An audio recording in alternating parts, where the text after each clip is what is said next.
Welcome to Speaking of Adoption, where we dive into the heart of adoption, sharing real stories, breaking down myths, and shining a light on how adoption can be done with love, integrity, and respect. Whether you're a birth parent, adoptive family, adoptee, or just someone who wants to learn more, this is a space for honest conversations and meaningful connections. Join us as we explore the beautiful, complex, and life-changing world of ethical adoption. Let's get started. Hey guys, okay, I know I say this every week, but I swear it's true every time. Today's episode is really special. I'm sitting down with Serenity and Andie, a birth mom and an adoptive mom who share a beautiful, open adoption story. What I love about their relationship is how it's built on mutual respect, communication, and so much love for their little ones that they all care about.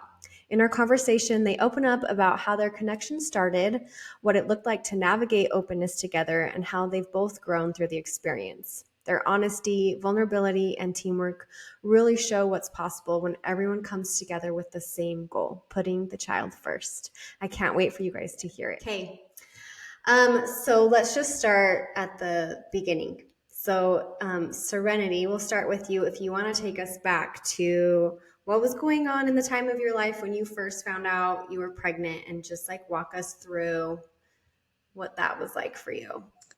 So when I first found out I was pregnant, I had just moved to Salt Lake and I had my two other kids. I had my daughter and my son, and it's kind of I don't know if I should go through it all. It's kind of a sad story, but their dad had just gone to prison, and so it was just me taking care of the kids, and or he was looking at a lot of time, and so it was me taking care of the kids, and um, I just when I found out I was pregnant, it was a shock. It was definitely a big surprise, and we just felt like, or I just felt like I talked to my sister, and it was probably for the best that we do an adoption. So that's what we decided to do. So was your sister like the one who came up with that idea, or was she just like your cheerleader, like, yeah, that sounds like a great idea for you? It was probably me right from the get. Like, the other option wasn't an option, which would be to abort, and sorry, I don't know why I'm already getting emotional. No, we just decided that, I felt like it was just, that I couldn't raise four kids by myself. Well, actually, and I didn't know it was twins yet. But I just was like, how am I going to take care of these babies all by myself? And my son was not even a year old yet, and I just had him, and um, so I just felt like it just kind of came to me that that would be the best option, is to just adopt. But she did bring it up.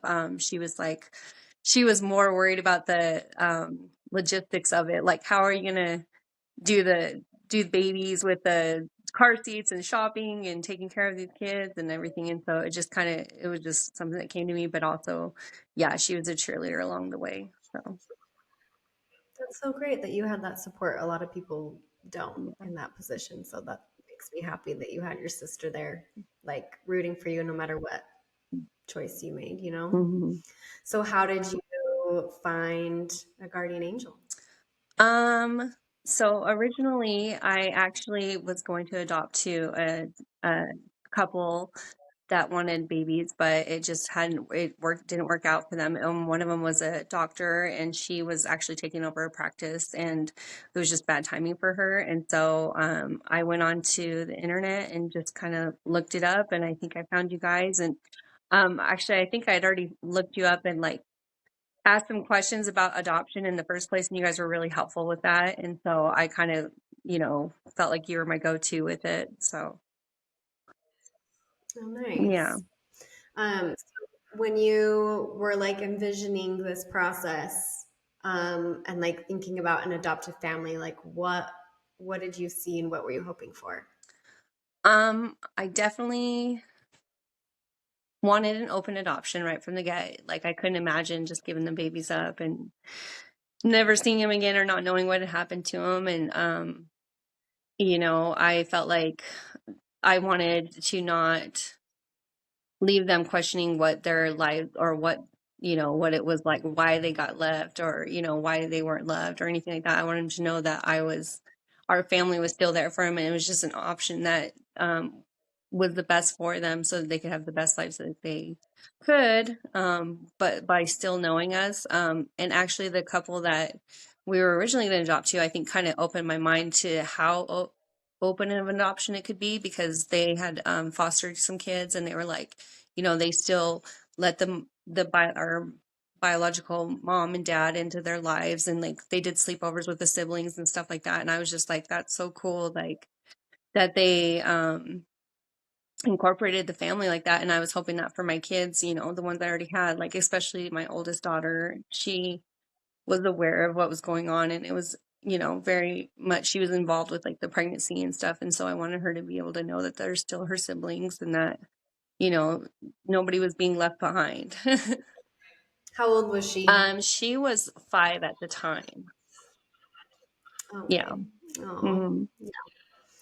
very, you can tell you're a good mom 'cause you're thinking of all the people, So while you were walking through this season of like deep decision making, in another state was a adoptive family that was hopeful to match with a birth mom. So Andie, I'm going to turn it over to you, and I want you to tell us your journey into adoption and how like it first came into your life and what the waiting process was like for you. So I decided when I was a teenager that I wanted to adopt. And that was something that my partner and I talked about before we got married. We have 2 biological kiddos. They were both born, and we were trying to decide what comes next for us. And I just like remembered this desire that I had and commitment that we made. And I was like, I think it's time. And our waiting was brutal. We started internationally. We were not aware of open adoption. We did not know. And we had waited internationally for 5 years before we said we just can't do this anymore. Because in that system, you just get to the top of the list when it's your turn, and that's it. And we just never made it to the top of the list. And so when a friend that had adopted a couple of times, like led us into this like new world of domestic adoption, I knew that was going to be a potential for our family, specifically hoping for like a super open adoption. So we were at our, like it'd been, almost 11 years at that point.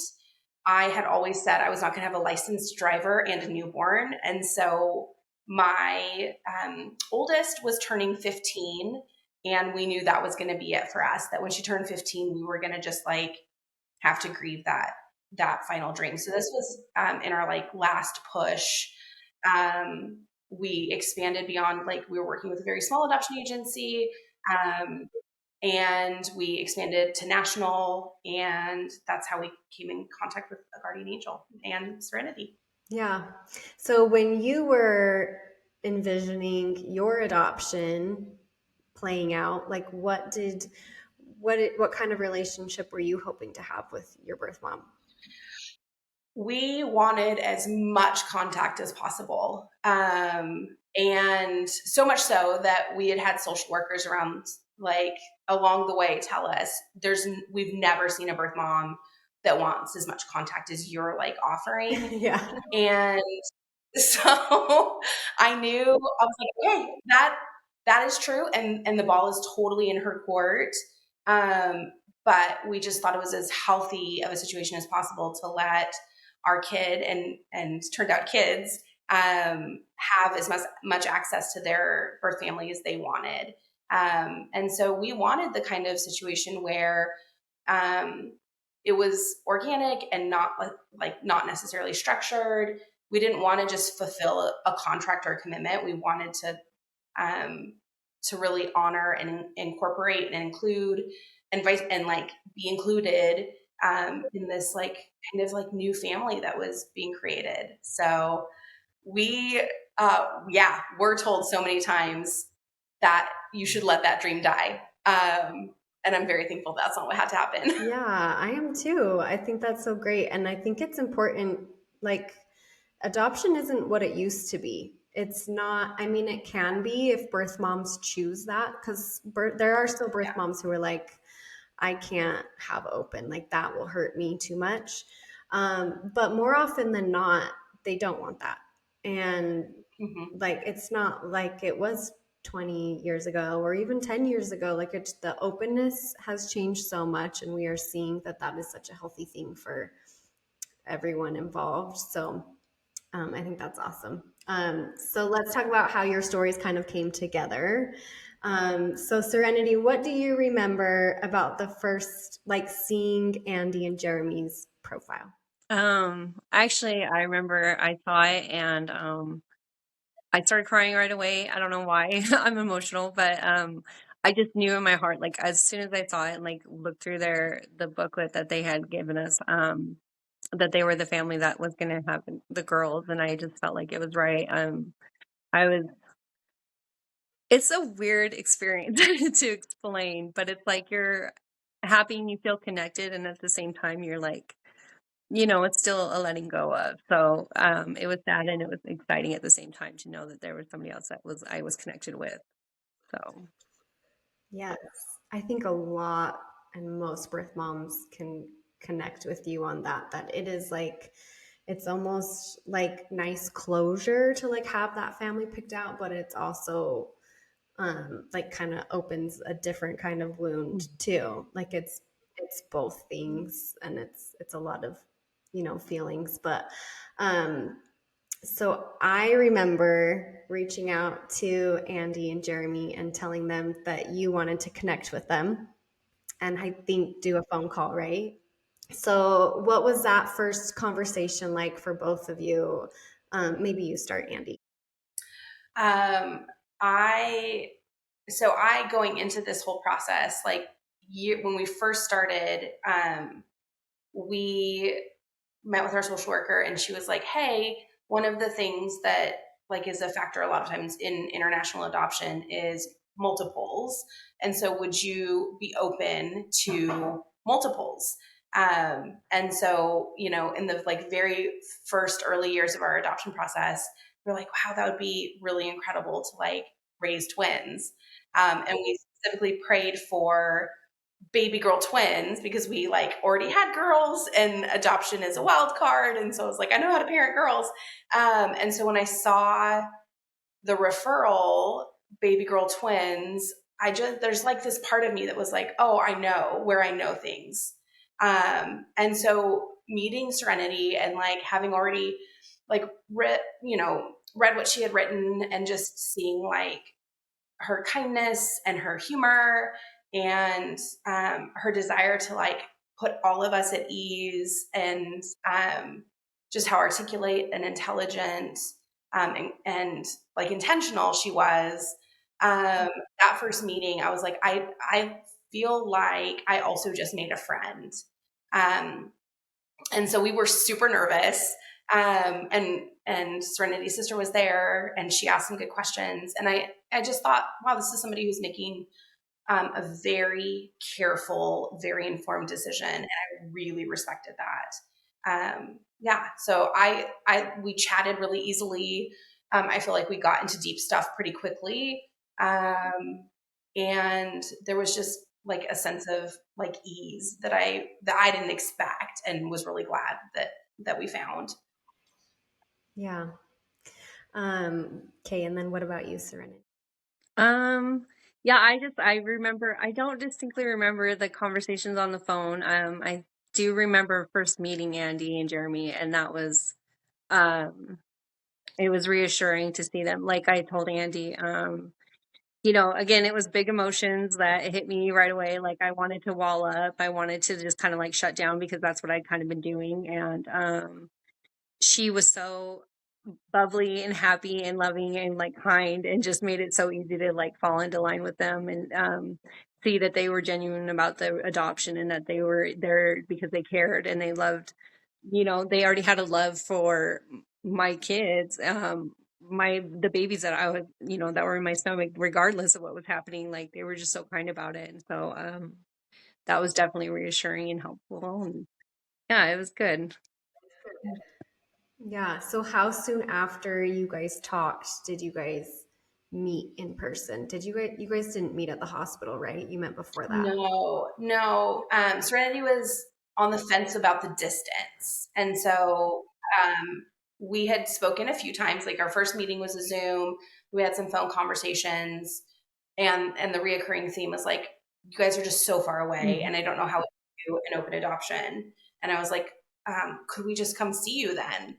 And so we hopped on a plane like 2 days later, and that was our first meeting. And we met at a Chili's, had dinner together. And what I remember is just watching Serenity parent was really cool, and that her kids were like clearly very like secure and friendly and kind and cared for, and they wanted to talk to us and get to know us. And Serenity opened her life up to us in a way that was like so significant and so considerate. She took us to an ultrasound. We got to see the babies. We got to meet her extended family, and that we spent almost a week in Salt Lake, just meeting up each day and getting to know each other. Yeah. Mm. So how did that help you, Serenity, by, having that time with them when they were here? Oh yeah, it definitely helped me make that decision. And like Andy said, we did a lot together that just kind of reaffirms that um the fact that they were even willing to just like fly there to meet us and like not have to be at just the birth and things like that. And then just reassuring that they weren't so far away, that they would, we could stay connected and things like that was really helpful to me. And so yeah, it definitely, I loved it. It was scary, but I loved it that they were there to, show me who they were. And that's a big deal. Yeah. You got to see the real part of them, like the down to earth and things like that. So, Yeah, the willingness on their end to help you feel comfortable and like also just get to know you. And um well, I know from like our perspective, because I'm the matching coordinator, so I'm the one who brought you Profile Serenity, mhm. and I'm also the one who like tells families if they're chosen or not. But through the whole process with you guys, we at like not just me, but others at the agency, like there's sometimes just certain matches that just really stick with you and that are just like there is just no other birth mom or adoptive family for this birth mom or adoptive family. Like sometimes it's just like so clear. I mean, I would say most matches, like they're very beautiful. It's such a beautiful part of the adoption story, but yours specifically is one that will stay with me forever, I think, because of your guys's like openness and just your both of you guys just willing to do the things that make the other feel comfortable. Like you were both thinking of each other in that process, and that was so like interesting and beautiful to see from our end. um so I don't know, it was just really really cool to witness that. So I kind of want to hop to the hospital. And that's typically a pretty difficult few days for birth moms. So I don't know, Serenity, if you're open to maybe talking to us about those days in the hospital, and like how did you feel supported either from the agency or from Andie during that time? Um, well, when I first realized I was in labor and actually that there was something wrong and that I needed to go to the hospital, I cannot remember her name, but the gal that was my support, yes, my case manager. Do you know her name? I I I think it was either Lisa or Cindy, It was right? Lisa. That's right. It was Lisa. Yes. Okay. And so I called my sister and let her know that I need to go to the hospital, and she came to get me. We called Lisa, How and long were you? what's that? Sorry, how far along were you when you went into labor? I was supposed to be having the babies about 32 weeks. I think that I was at, gosh, I can't remember now. Was I at 28 or 30 weeks? Yeah, 30, 32. They wanted you to get to 38. Was it? Those, Okay. See, yeah, my numbers are way yeah. off. Okay. They I were just more, knew they didn't want me to go full term on it and that, yeah. okay, so maybe that's what I haven't mixed up. So I was at 32 weeks. And, so it was, yeah, it was scary. We had been planning on doing the hospital visit completely different than it was. It's supposed to be more planned. I didn't necessarily want to do a C-section or anything, but he was saying, it's going to be okay. You'll go into labor, da, da, da. Or maybe we'll do um, an induction, but yeah. So induced labor. But anyways, we were kind of scared, and we called Lisa. And she was like, okay, well, she was just very helpful on the phone. She's like, let me know what's going on. She wanted to be there, but she was also sick. Like I had COVID. And so had she, and I believe, and then her dad was in the house. And so there was just some complications that were kind of going along with it that she couldn't be there at the time. But I believe she called Andie and let them know. And, that was, helpful that she was supportive in that sense. I was actually, after I had the baby, I had to go into an emergency C-section, and I apparently died twice, and so they had me in a coma, and I was in that coma for a while. And when I woke up, I didn't know what was going on. I didn't know what was going on with the twins or what had happened. I just remember waking up and being very like,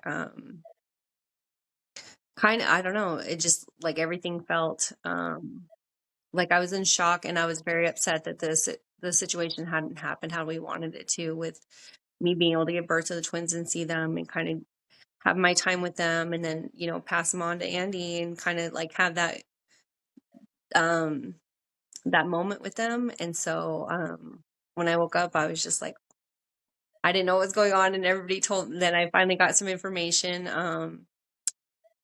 in the hospital. I don't know. We had some frustrations with the hospital, definitely, but I feel like a guardian angel was helpful. They were um there to support Andie, and I didn't actually get any information until I got out of the hospital with what was going on and what had been happening with the whole adoption. Like they had tried to kind of shut it down, and I think Andie had to advocate for herself and for me about, that this is what we wanted and things like that. And there was a lot of miscommunication, I guess.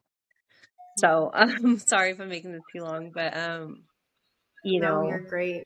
um, but yeah, I knew Andie. I know when I got out, Brooke, my sister, was like, she had my other kids, and Andie had been helping like bring them food and diapers and toys. And like, I was just like, that's wonderful that she was so supportive of my family, because they had been sick too, and everybody had COVID. And um, so that meant a lot to me that she was like not only thinking of just, the twins, but my whole family, which was really amazing to know that they were there for them like that. And so and then after the fact, like Andie's just a firecracker, and she was just like, I've got your back no matter what you need. Like we can do this. And yeah, so there was that. And then some of the nurses were really helpful while I was in the hospital, and they let me see the twins.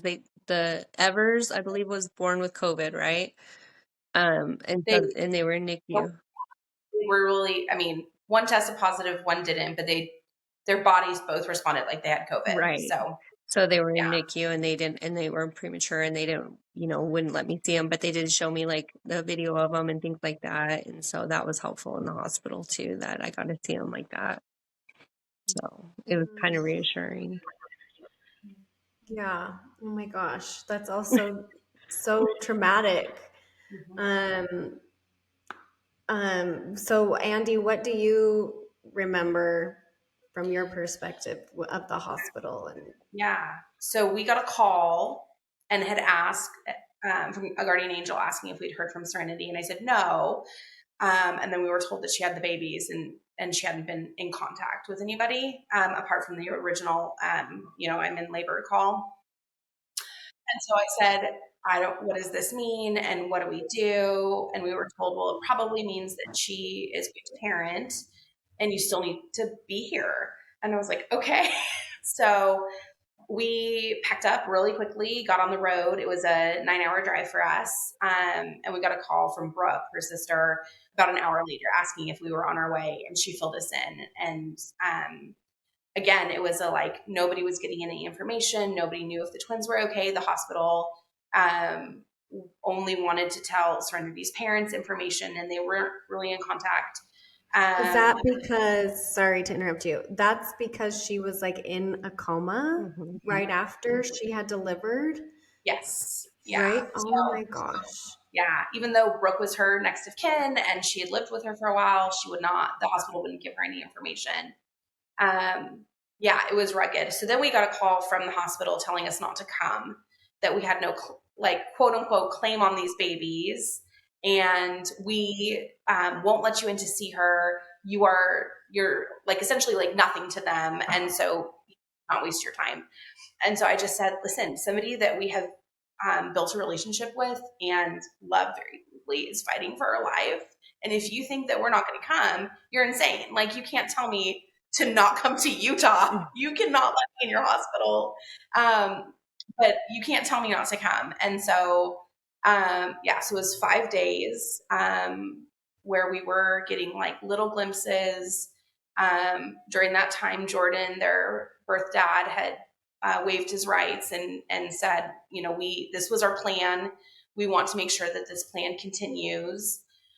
And then it was just the agony. We didn't know if Serenity was going to make it. We didn't know if the twin, we didn't even know if the twins were alive. We didn't know if there was anything going on with them that would require us to make a plan. If one of the twins was born with Down syndrome or, something that would require us to start advocating and making a plan. We knew nothing. And then I was on the phone with Brooke and got a text saying Serenity is awake and she has signed, or we're on our way to meet and she wants to sign and she wants to follow through. And in that, that was amazing. But also it was oh, this person I love a lot is going to be okay. That part was that was the part, Yeah. So then they were in the NICU for almost a month. It was tough. You could really see the bias against adoption and against birth parents in particular, because they made this huge deal. And I get it. I get security, but the hospital made this huge deal about, well, we'll make sure she doesn't come in. And I was like, she's not the enemy. She's not gonna. It was just a very frustrating and dishonoring way that they, a couple of the staff talked about Serenity. And so I was like, we love her. This is not, you don't have to defend these babies against their birth mom. It was, yeah. Cold. And it didn't go over well for them, quite frankly. But we had the opportunity to coordinate a time where she could come in and go to the window of the NICU and meet the babies that way before they were released. So, and then we got an opportunity to give Serenity some alone time with each of them after they were discharged, so that because she didn't get what she deserved. She deserved time and closure and to say whatever she wanted to them. And she didn't get that, and that's not fair.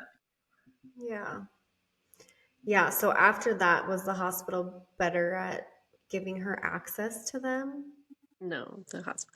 Andie, I told you, she's my firecracker. She's the one that made it all happen. They weren't even going to let them go to the window.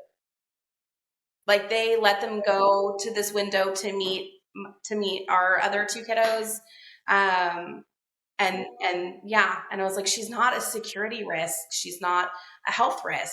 She's, and we, when we had visited, I had asked Serenity, I was like, when you see them, Like, I'm just going to say I won't be there. Like, and if you want to see me, that's okay. But like, I'm going to have the nurse like bring them to the window so you can just kind of have that like moment with them without me there.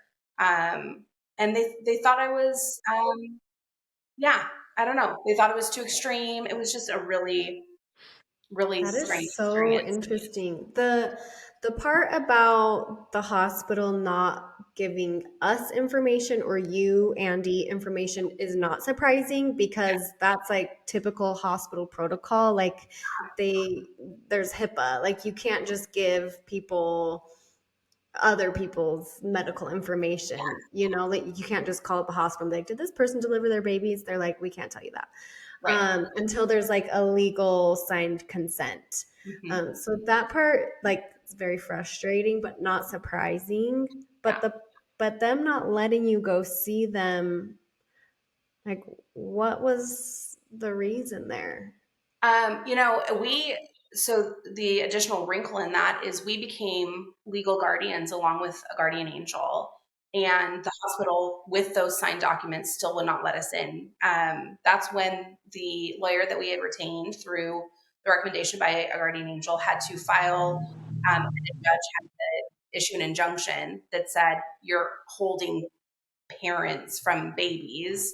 So we waited, which doesn't sound long, but it was the longest, like 12 hours of my life. Like we waited an entire other night before we could get any information on the babies after they were legally in our custody.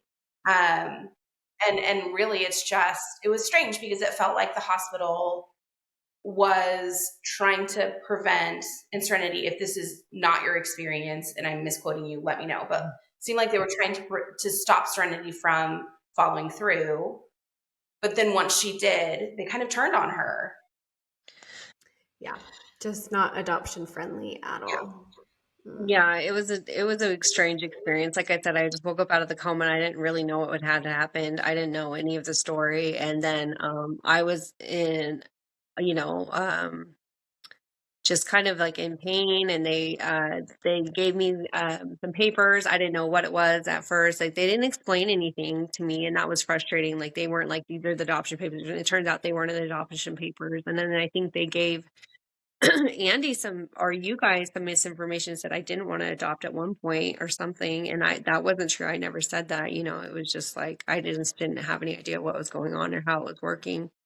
And and then even after I got out of the hospital, I think I was so sad and just kind of in shock that I wasn't advocating for myself to see the twins. Like I was like kind of at that point where I was distancing, so I wasn't like, hey, I want to see the twins right away or anything like that. And I think, and I was confused about what was going on with the actual hospital and everything too. I didn't know that they'd been like not letting Andy see the twins or my sister, or they didn't even let anybody see me. And my sister was like, she could die at any point and you're not only letting me see her. But they had their restrictions because of COVID at the time. And so I was just like, okay, we're all off limits. And so I just kind of went into my own shell and shut down a little bit about it. And so it wasn't until like a couple of weeks later that the girls had been in the NICU, and Andy had kept me updated. But I was like, I need to see these girls, you know, like I feel like something was just ripped from me, and there was no closure to it. It was just very like, there's just this huge absence without knowing, like seeing their faces and seeing that they're okay and that they're doing great, you know. So um that was kind of my experience with it, was just shutting down. And she really helped advocate for it to let me see them, and I got to have, you know, my moment with them. So that was good. It helped, you know. Aw, that's amazing. Look at you, Andy. Again, like just couldn't have been a better match because not a lot of adoptive families wouldn't even know what to do or that they needed to do anything, you know? I forgot that it was during COVID. So Mhm. that is Yes. like another layer of the hospital probably madness because they also probably had no idea what the crap they were doing or what to do. Yeah. The twins were the We first babies born, where in all of Utah where COVID had passed through the placenta, and so they'd never had COVID positive babies in the NICU. They, Okay. um, That does make a little bit more sense, but still doesn't like make it okay. yeah, It just, yeah, that was a hard time for women delivering babies in general. Like they couldn't have a support person with them, they could have no one in the room with them. A lot of moms weren't seeing their babies directly after birth because nurses were nervous about them getting COVID and and then you add adoption in there and yeah. it's just like they just are a hot mess. And well, it Mhm. sounds like you guys handled it as well as you could. Like Andie really stepped up and fought for everyone. So how when did you finally get to see them, Serenity? How long until after birth did you get to see them? After the birth, I think it was like 28 days after they'd been born, wasn't it, Andy? Like something like that. When you saw When the I person, found, yeah, oh, that was in person. Was it? And yeah. then, I don't know how long. It was like how long after when I It saw was them at about the two, hospital? It was about 2 weeks. yeah, And then yeah, they, 2.5. yeah. So I saw them at the hospital and then, Andy let me Just see. short. Yeah. And Yeah, then, super brief. yeah. And then it was, Noelle that came out first and I got to see her. And then I got to see the twins together as soon as they released Evers, and that was really good too. And we got to have, and they let me have just my own time with them, and it was special. It was really, I got to hold them and love on them, and it was good. Good. That's so important to have that time. So Andie, how long were you guys in Utah? You had little tiny premature twins. Yeah, so we were in Utah for just about a month. Um, the first 2 weeks, the babies were in isolation. So we didn't get to hold them or anything until they were 2 weeks old. And then um, Noelle was discharged first, like Serenity said, and then Evers shortly after. And we waited, I think we were there 3 or 4 extra days after because we wanted to make sure that Serenity was able to get some time with them. They were still having Brady D cells. So they were still so fragile that they would like stop breathing and their heart rate would drop, like even after they were discharged from the NICU. And so we wanted to make sure that we were still close to a NICU before we embarked on like this drive home. So we were there, yeah, right at a month. Um, yeah, Did you get to see Serenity a lot during that? Yeah, so after, so we got together, Serenity came over to our rental and brought the kids, and we had pizza together. And that was right after she got to see the babies in person. Um, so we saw her then we spent some time when Noelle was discharged, and then Brooke, and it was just Liddy, right, that came Hmm. over. Yeah. So her sister and daughter got to come over too and spend some time with the twins. But we tried to be very um, like here's offers of like time together and also take space. And so I think I feel like we found a good balance and tried to let Serenity decide what that would look like. Yeah. Yeah. So what does your relationship look like now? How do you guys stay connected? You want to go first? Yeah. I mean, so our relationship now, I think it's amazing. Like we talk a lot through Facebook. We do Messenger and I can, we for a while there we were trying to do like every Sunday or something, but it really was just kind of working out whenever it worked for either one of us that we could see the girl or that we could talk and I'd see the twins and they'll call me. There was a time when she called me and it was like close to bedtime and the girls had just wanted to say hi and be, and so yeah, we have a really open and I think loving relationship. I think it's super supportive of both sides. Like Andy is just as phenomenal every time that I talk to her that, I'll think, is this too much or do we need to set a boundary here or something? And she's like, no, like whatever you need or what the girls need. And we've had some really open and raw conversations. And they always end up being well, like are going well in the end, just because I think we both utilize honesty a lot about how we're feeling or about what what we need or anything like that. And so, yeah, our relationship's super supportive. It's good. Yeah. Yeah. I mean, I totally agree. One of the things that we've talked about a lot is like the twins brought us together and we're friends. Mm-hmm. So supporting each other as moms, we're both raising kids, being there for each other in relationship stuff. And I mean, one of the things that I think is such a misnomer, people have told me a lot, like, wow, it's just like so amazing that you let her see them. It's like, actually, it's very incredible that she is finding within herself like the fortitude to bear the pain and the joy of like being in our lives. And so I feel very fortunate that she's offering that gift to us and to the twins. And we've already like twins just turned 4. And so we've talked adoption with them since they were born. And I think one of the things that has been like such a gift is I can trust. I trust in Serenity's love for the twins and the things that she'll say to them. Like one of the we're looking at baby pictures and we were looking at their time in the hospital, and one of them said, I wanted to be in your uterus. I don't want to be in Ryan's uterus.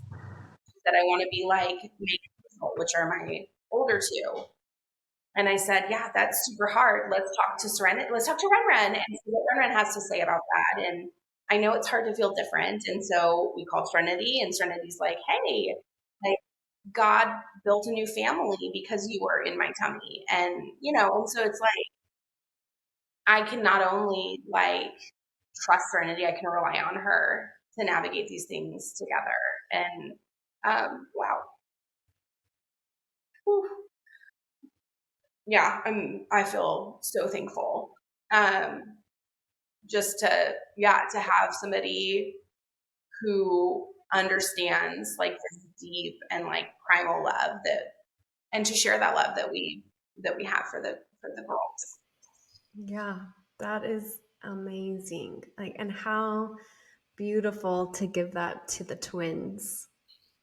They get to have, like access and love and support and guidance from both of you guys. Like that's irreplaceable. Like that's what every adoptee needs, really. You can like feel the love and like respect that you guys have between you, and that adoption isn't about replacing anyone. It's about expanding the love and connection in ways that you honor everyone involved, and you guys seem to be doing. Yeah, we talk about like our roles are so different that they're not in competition with each other. They occupy such different spaces, and so there's no like feeling threatened by one another, or it's just different. We just do different things. And when we have felt emotions that have been difficult to express, I think that doing that and talking to each other about those things has allowed us to move past and to have the kind of communication that like really respects one another and puts the twins first. Yeah, it's not all going to be like roses. Like, let's call her up and see what she says about this. Like, there's going to be really difficult times too. Yeah. So I'm glad you talked about that. What's something that you guys have learned about yourself, having an adoption in general, or just the open adoption? Oh my gosh, that's a hard one. It is a hard one. I'm sorry. I don't know. I don't know what did I learn about this. I learned that I definitely I've learned a lot that I can have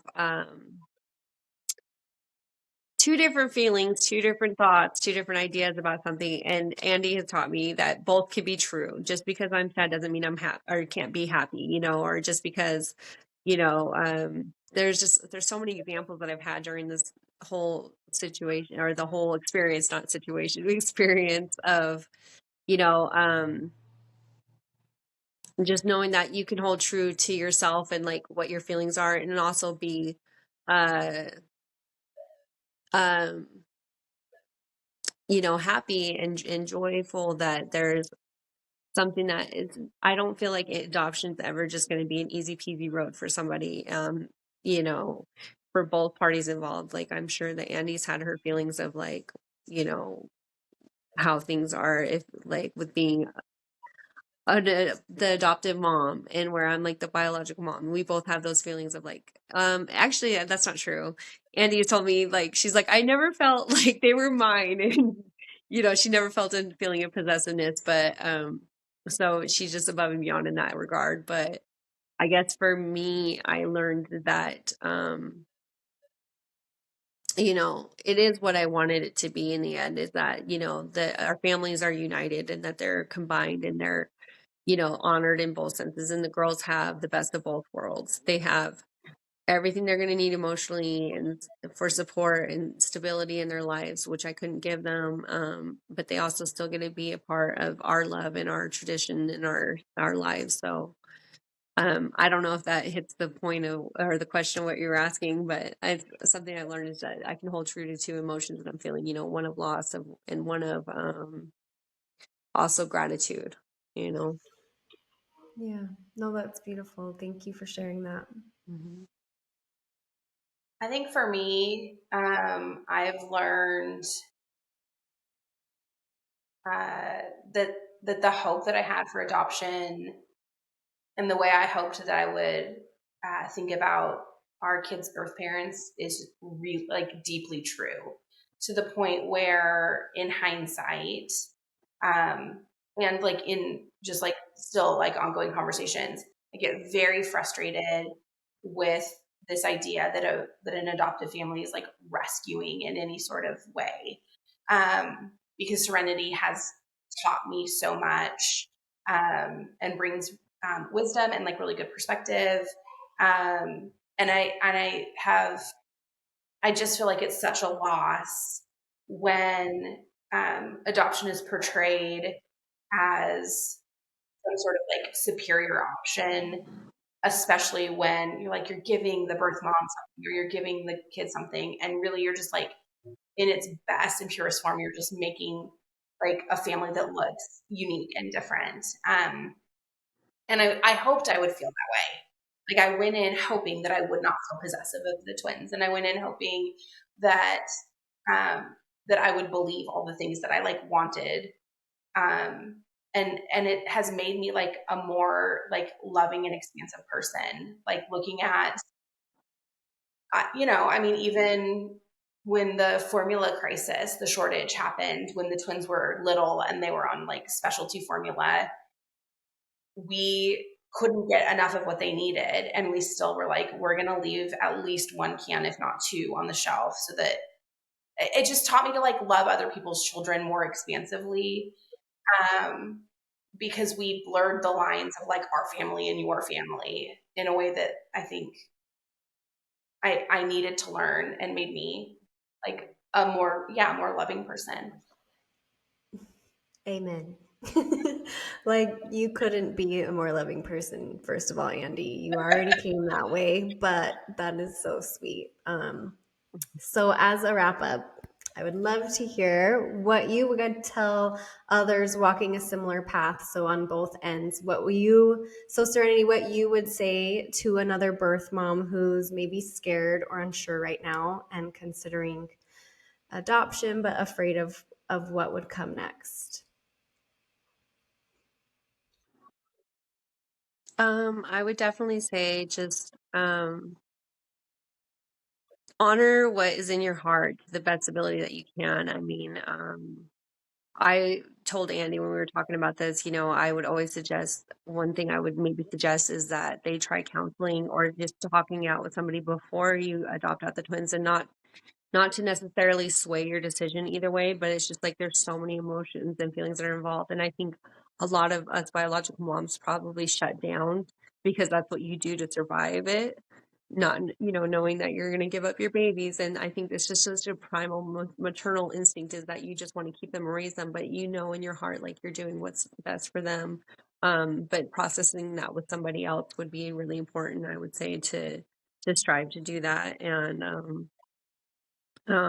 yeah, I think that, whether you decide to do open adoption or a closed adoption, depending on that, I just think keeping in mind that there are really good people out there that want you to be, marry that experience of a blended family in a sense, or allowing, and it doesn't even have to be blended. I think, Andy and I have really gotten, to a different level with that, but allowing the family to still be a part of their lives. And that way your kids know that they were loved, and no matter what, they're going to know that they were or I would hope that they would know that they were loved, and that this was the best option for them. And allowing that to take place is important. Yeah, I don't know if I got lost there. So, Perfect. Perfectly said. yeah. And great advice, because it's important. And Anne, what about you? What would you say to adoptive parents? I want to hear what you would say about how to love and honor their birth moms, because you do that so well. I would say you cannot love a child without loving where they came from. And whatever feelings, and again, like Serenity mentioned, the primal thing, like I feel like a deep and primal connection to all of my children. And it's because of that connection that keeping an open adoption was like top on my priority, because it is far and beyond what's best for the kid. And so I think when you love your child that came to you through adoption, it's calling out what's good and beautiful in the people that they came from. And so, like, even though the twins are identical, I think one looks like Serenity and one looks like Jordan. And it's funny because the one that looks like Serenity got Serenity as a middle name, and the one that looks like Jordan got Jordan's middle name as her middle name. And so I tell them all the time, "Oh, you look just like Ren right now," or you look, I know, like, your birth mommy's thinking of you right now, and I say those things because I'm grateful that they do that. And so um, my, like, the hill I will die on with adoption is birth parents get to drive the amount of contact. If they want to close adoption, or if they need space, then we respect that as adoptive parents.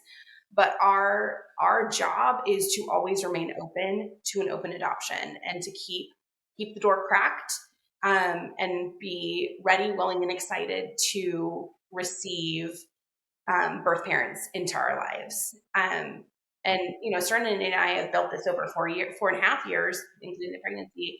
And so that's not going to happen right away. And we do acknowledge that, like, we hit the jackpot in being able to, like, have this kind of relationship. But to turn away a birth mom, I think, is one of the cruelest things that you can do. And so if you're going to limit contact, you better have a good reason, a very, very selfless, good reason. And that list is very short. Yeah. Yeah. You guys should do like a seminar. Open adoption education. Huh? We've talked about writing a book together. That would be amazing. Yeah. That would be so awesome. You guys are like the poster child of, like, open adoption.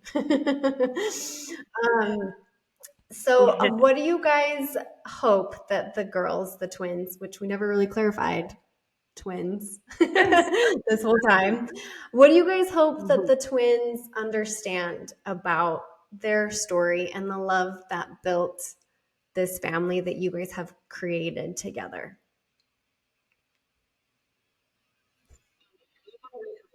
Andy, you get to You go don't first. I both just have to feel like answer either. everything that they know, like, look, Well, just looking at what I feel like what we both have to offer, and not just us, but and everybody in the family, like we all have something special to offer these girls and to show them, I mean, about where they came from, but also where they are now and what they get to have opportunity in the future. Like I think that they're blessed to be in such a situation, and to not feel like they're, lacking anything or they're different is a bad thing. It's a good thing. It's a blessing for them. Yeah. I would hope that they know, and I know that they already do, that they were made with love. They were placed with love. They were received with love.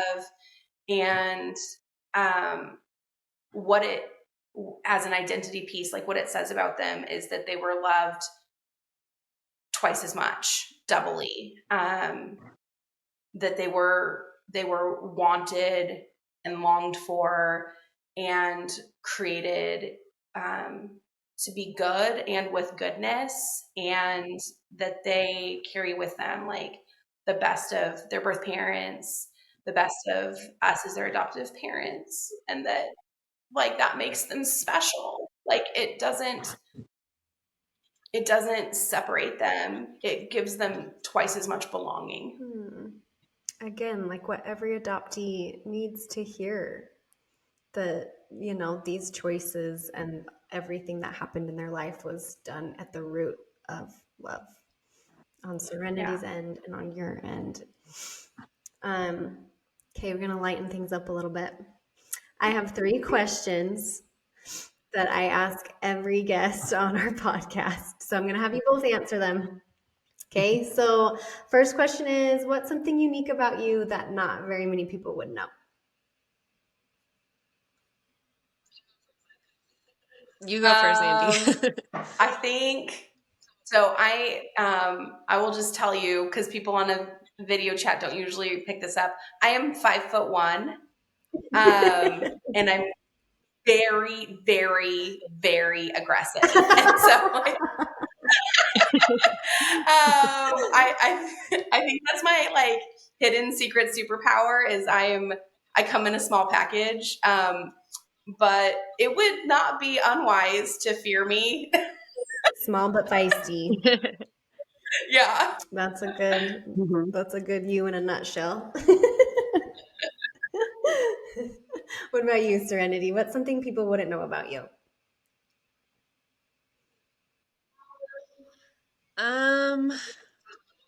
Gosh, I almost want to steal Andie's story about it. Like, I feel like people, when they know me, like I come off very sweet and very nice all the time, but I can be very aggressive too. But I guess I'm an advocate too. I would advocate for the people I love, and that I would fight for them. I'm a fighter when it comes down to it. I'm definitely a fighter in life of a lot of different things, that circumstances or whatnot that I've battled through. And so, even if we got these sweet, demure little, you know, characters, seeming characteristics. Yeah, but I have a lot of good aggression, though. Good Yeah. I mean, aggression if in you me. were in a coma twice, then you've got to have some fight in you, right? Yeah, What is your definitely. guys' favorite form of self-care? Antique shops with a coffee and AirPods. Yeah. Yeah, that's a good one. Mine would be probably writing poetry. Or reading, anything reading poetry or writing. It's definitely my I form of love self-care. that.